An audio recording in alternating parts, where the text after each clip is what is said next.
Hey, this is Matt once again. Welcome back to another review. This is another paid request, this time for Arthur. Thank you so much for that.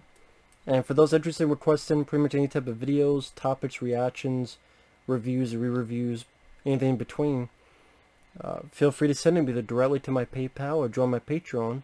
Both links are down below in the info box. And this is for the Lego Batman movie. Now, truth be told, I was never really into the Lego movies as other people were. I just could not get it. I mean, I don't know if I hated them. I don't know. I don't really think I hated them. I know, especially the first one, when a lot of people liked this, but to me, I disagree. Where it broke the fourth wall, and you're with like Will Ferrell and his kid, and it's real life. It's about people playing with Legos. I get what it was trying to do, but at the same time, that kind of stuff takes me out of it. Where I kind of want to believe in the fantasy you're selling me, and then when you tell me that the fantasy you're trying to sell me is still fantasy, even within its own world, something about, yes, there are exceptions to the rule that I'm fine with that, but just something about it bothers me. I can't quite put it in the words. This didn't do that. Like, this film didn't do that. It didn't break the fourth wall where all of a sudden you had kids, whatever, playing with the toys. So I just bought it as just this world. It just happens to be made of Legos. I mean, obviously it's connected with that because the Batman characters from those movies, voiced by Will Arnett. This one I thought was a decent film. I thought it was a decent flick. They're definitely playing up the tropes of Batman. A lot of references to the history of Batman. In a weird way, you could almost say, kind of, almost like a love letter to Batman, because showcases so much of the history. I mean, there are times where they reference the Tim Burton films, and Sally's not in it much, but Two-Face is voiced by Billy D. Williams, who was Harvey Dent in Tim Burton's Batman. I wish he was in it more.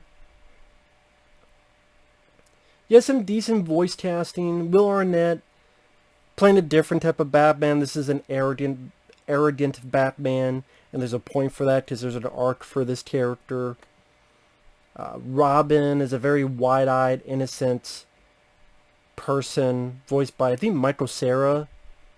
I actually thought he did fine for this type of role, where completely innocent Robin, orphan, big, bright-eyed, doe-eyed, just complete innocent. Like I said, Rosario Dawson plays Barbara Gordon. Hector Elizondo from this movie Leviathan, he's Commissioner Gordon. Let's see. Zach Galifianakis voices Joker. I actually thought he did a pretty decent job. Like, the voice acting, I didn't really have any issues with. It showcases a lot of history where after this heist,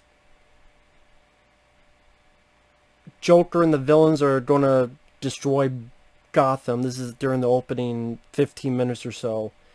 And they're showing like all these other different villains. And someone goes, "You made that up, right?" No, these are all real. And shows just, when you look at the history of Batman, yeah, you think of the villains like Joker, or you think of the villains of Harvey, Two-Face, Harvey Dent, Poison Ivy, Catwoman. But other pieces of the Batman Road Gallery includes Polka Dot Man, who was in the Suicide Squad, the new one, Calendar Man, Condiment Teen, who was on an episode of Batman the Animated Series, where ketchup and mustard, and Batman punched him in the stomach. Condiment Teen. Again, think of it, a villain that shoots mustard and ketchup. That was a real thing. Again, it was in the Batman Animated Series episode.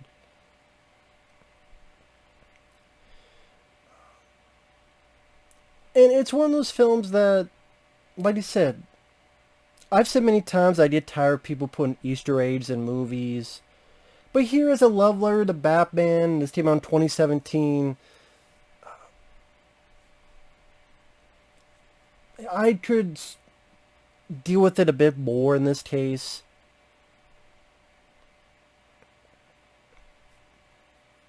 Like Joker, he's trying to have this airplane heist. I always come to work with a smile. And someone goes, oh yeah, what about that time with the two boats? Which is Dark Knight. Oh, it'll be better than that. Oh yeah, what about that parade with the Prince music? Which is the Batman 89. Or Ray Fiennes as Alfred is talking about Batman's history. And there's Lego versions of scenes from The Dark Knight, Dark Knight Rises, Batman v Superman, but also Batman Returns, and Batman 89, Batman Forever. Batman and Robin, they just show a still picture of bat nipples. And Adam West, they show actual Adam West footage.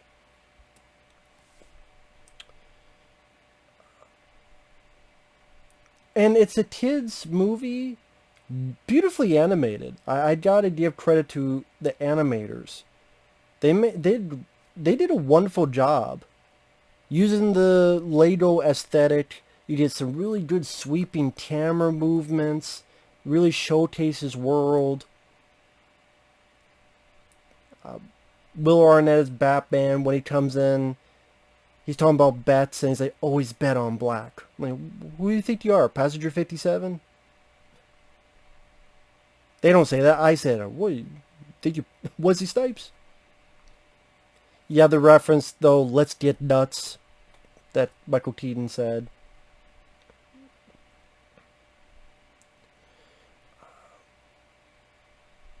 They do this thing between him and Joker that does come off as like they're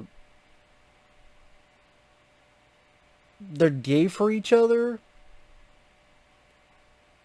And it's because instead the Joker's talking about, we have a special connection. And of course they're not actually doing that. But at the same time, Batman's saying stuff like, oh, Batman doesn't do ships. What? Yes, as in relationships. There's no us. I don't need you. You mean nothing to me. Just Joker wants him to admit that I'm your greatest villain, and he's like, no, I don't need you.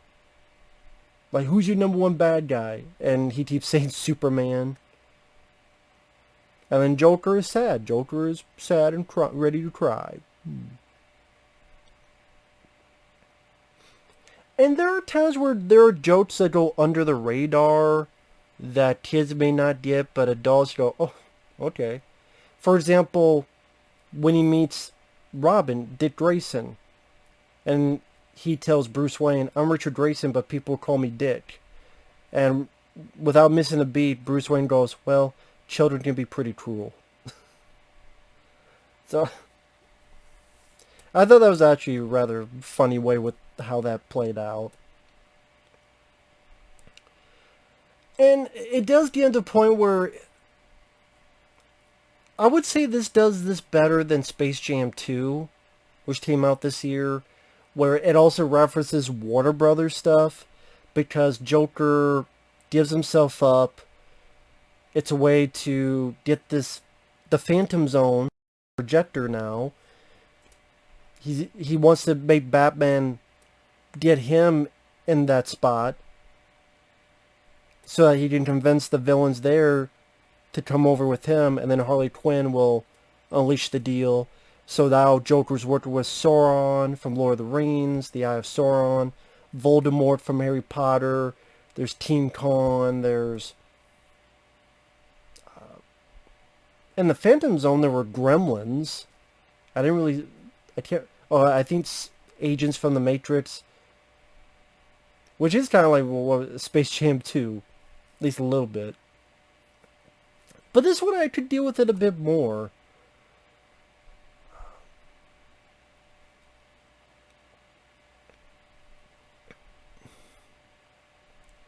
And there are times where the plot would kind of lose me, where I guess you're just supposed to let it go because it's a Lego movie.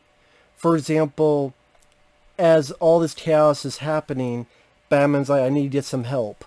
Because his arc is that he's always by himself because of his past, because of what happened to his parents, and he's not really wanting to have a new family because he doesn't want to lose anyone else close to him. But then finally he lets this family of Alfred and Barbara Gordon and the new, Robin, he's able to let his guard down and trust them and work together. But then they need help. Now you're thinking they would get the Super Friends because they did show scenes of them in the Fortress of Solitude, because that's where Batman had to get this Phantom Zone projector in the first place.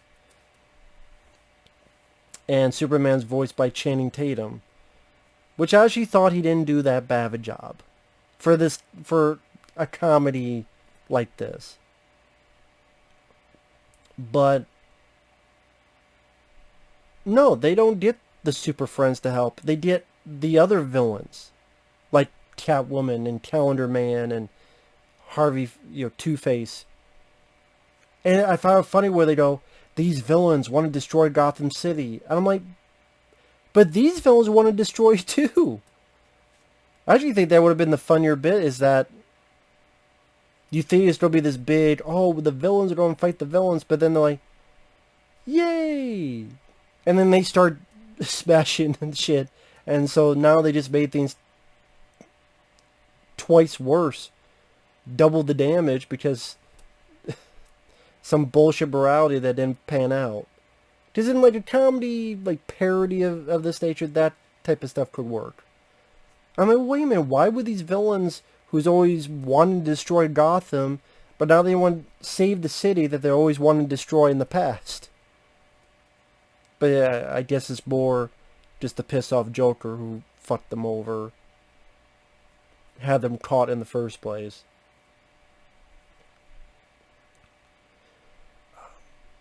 I mean, there's references I enjoyed. I mean, from the very beginning, they referenced Michael Jackson's Man in the Mirror, which is cool, because that's one of my favorite songs from Michael Jackson. Like I said, at least within the story, they don't break the fourth wall, and all of a sudden, we got humans doing this and just playing with the Legos, which I did. A lot of people like that. I did not. It took me out of the movie, because I'm trying to succumb to this fantasy of the Legos, and all of a sudden, oh, okay, so then I don't buy into the suspense of these characters, because it doesn't matter. They're not... I'm not thinking they're real anyway, but even within the realm of the movie, they're not real. I mean, I don't know how else to describe it. But yeah, I thought the movie... With references, I actually think they could have done... Like, if they had Prince music playing at one point, I think that would have been kind of cool. Like, from the Batman soundtrack. Or like some other songs, like Kiss from a Rose, or... other from Batman Forever, Gotham City from Batman and Robin, without R. Kelly wanting to piss on people, or worse, sadly. R. Kelly's done worse nowadays. But I guess, again, if you like the Lego movie, if you're really into Batman, that could be another thing too that could turn people off, is that Batman is getting really oversaturated. What I mean by that is, it's like everywhere you turn is another Batman thing. And it's like, well, there's other DC comics. But to be fair, I mean, you had Joker. Well, that's Batman, but, good movie, Joker. The Suicide Squad. The new one was good. You had Aquaman, Wonder Woman. So technically there are others, but they definitely do a lot of Batman. And he's definitely like I would say, their most popular character. That's why. So... yeah, I'm just saying, if there are people who are tired of Batman, maybe this wouldn't be for them. But yeah, I think it's well animated. And yeah, I think the jokes, its heart was in the right place. And yeah, it tries to have a little bit of a heart in there. Like I said, there's a couple jokes that go a little bit under the radar. there's definitely an exuberance energy to it. Like I said, it didn't take me out of the movie like you know, the other Lego movie did. Movies, I should say.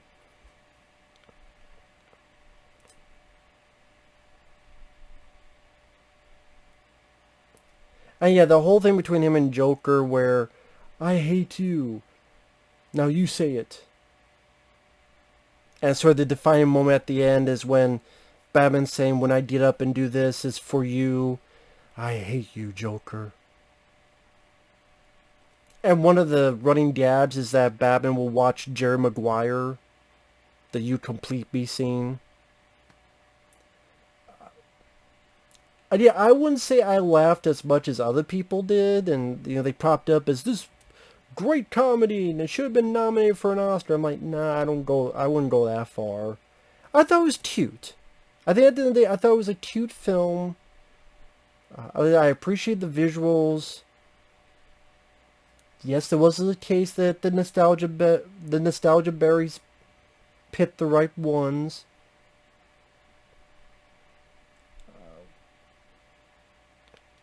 I mean, Robin, I thought they did a nice job where he didn't come off as annoying to me. Just again, very excited to do this, but not again irritating or on your nerve scale.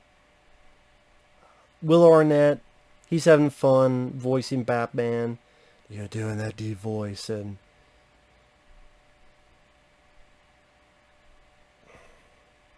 like I say, it's a cute film. It's a cute movie. I'm not sure what else to say. Yeah, I didn't mind it. Like I said, I liked it more. I think the Batman references definitely helped as well. Especially if you're a Batman fan, it's worth a look.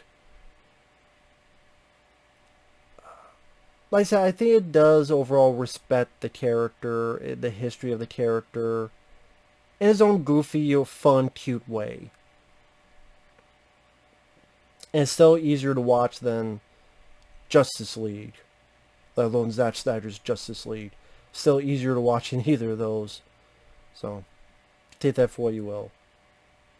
So, either way, thanks for watching. Take care. I'm trying to think if there's anything I'm forgetting. The songs, they were there. I mean,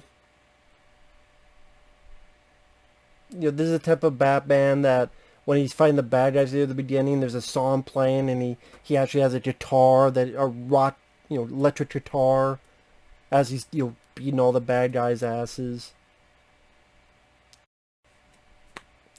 I was indifferent on that. I'm like, okay, let's see where this goes. But at least it does try to attempt to have a bit of heart. Like at the end, there is a change in the character. They don't just go back to square one. He does try to be a better, less arrogant, more trusting. So at least they are trying to follow their story and not just be like, psych. Oh, that'd be typical if we did that, trying to be a smart ass. Because some comedies tend to do that. Like a genuine thing, nah, never mind. Just to subvert your expectations. But I thought that was handled. They didn't do that in this, which I appreciated. But yeah, again, if you like Batman or the history of Batman, this is definitely worth a look. And like I said, anything that references, like again, another bit that made me chuckle was during this party that Bruce Wayne's attending. This guy's conducting a choir of kids, and they're singing "Man in the Mirror." And so you have these little kids going, "Shamon, Shamon, Shamon," like Michael Jackson would do. But just, it's kids sincerely going, "Shamon, Shamon," like a high school play. But I said about that. I bet they would not have picked that song now. Although, I love the song. I like Michael Jackson. Yes, I am one of those that does not believe he did what they said he did. I think he was weird from growing up in a weird, fucked up situation with his father, but I don't think he did anything with kids. I personally think attention was put onto him because there were other people doing more actual shit, and hey, there's a weird guy, And what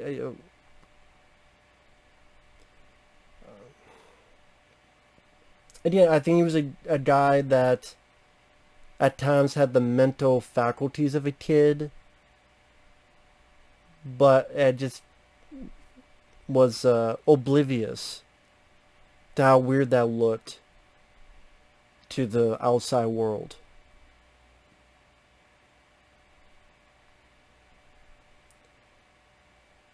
But no, I don't think he did anything with kids. And I don't buy that fucking Neverland documentary, which had so many fucking flaws. Here's this bus station. I grabbed the bus station. No, I think it's a train station. Again, I can't remember the details now. This happened, but the fucking thing had not been built yet.